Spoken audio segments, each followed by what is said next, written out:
എൻ്റെ പേര് ടാൻസൺ. ഇതെൻ്റെ വൈഫ് സിസി. ഞങ്ങൾക്ക് 2 കുട്ടികൾ ട്വിൻസായിരുന്നു. ഒരു ആൺകുട്ടിയും ഒരു പെൺകുട്ടിയും. ഞങ്ങൾ UAE സെറ്റിൽഡ് ആയിരുന്നു.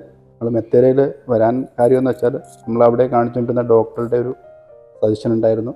പ്രഗ്നൻസി തന്നെ നമുക്കൊരു പുതിയൊരു അനുഭവമാണല്ലോ. ട്വിൻസാണെന്നും കൂടെ അറിഞ്ഞപ്പോൾ എനിക്ക് ഭയങ്കര ടെൻഷനായിരുന്നു ഉള്ളിൽ.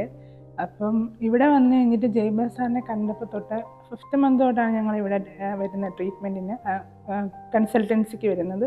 പക്ഷെ അപ്പം തൊട്ട് ഞാൻ ഭയങ്കര കൂളായിരുന്നു. കാരണം സാർ അതുപോലെ നല്ല സപ്പോർട്ട്, സാറ് മാത്രമല്ല എല്ലാവരും നല്ല സപ്പോർട്ടായിരുന്നു. പിന്നെ എനിക്ക് ഇടയ്ക്കൊരു ബുദ്ധിമുട്ട് വന്നിട്ട് ഞങ്ങൾ ഇവിടെ ഒരു 3 ദിവസം അഡ്മിറ്റ് ആയിരുന്നു. അപ്പോഴാണ് ഞാൻ ലേബർ റൂം ഫസ്റ്റ് ടൈം കയറുന്നതും അവിടെ കയറി അവിടുത്തെ ആറ്റ്മോസ്ഫിയർ ഒക്കെ കണ്ടപ്പോഴത്തേക്ക് എൻ്റെ ആ ഡെലിവറിയെ പറ്റിയുള്ള ആ ഒരു ടെൻഷനും അതൊക്കെ മാറി. ഓരോ ദിവസത്തെ നമ്മുടെ ബുദ്ധിമുട്ടുകൾ അല്ലെങ്കിൽ ഷുഗറിൻ്റെ ആ ലെവലൊക്കെ അപ്പോൾ തന്നെ നമ്മൾ അയച്ചു കൊടുക്കുകയും അവരതിൻ്റെ റിപ്പോർട്ട് അല്ലെങ്കിൽ അതിൻ്റെ എന്താ ചെയ്യേണ്ടതെന്ന് പറയുകയും ചെയ്യുന്നത് നമ്മൾ ഭയങ്കര കൂളായിട്ടായിരുന്നു. ഭയങ്കര കാം ആൻഡ് ക്വയറ്റാണ്. പിന്നെ രണ്ടാമതുള്ളത്, ഞാനൊരു അലർജിക് ആയിട്ടുള്ള ആളാണ്. പക്ഷേ ഇവിടെ വന്നിട്ട് അങ്ങനെ ഈ ഹോസ്പിറ്റലിൻ്റേതായ ഒരു മണവോ അല്ലെങ്കിൽ ഒരു സ്മെല്ലോ അല്ലെങ്കിൽ അതിൻ്റെ ഒരു റഷ്നെസ് ഒന്നും ഒരിക്കലും ഫീൽ ചെയ്തിട്ടില്ല ഇതുവരെ. ഞങ്ങളെല്ലാം കൊണ്ടും 100% ഹാപ്പിയാണ്.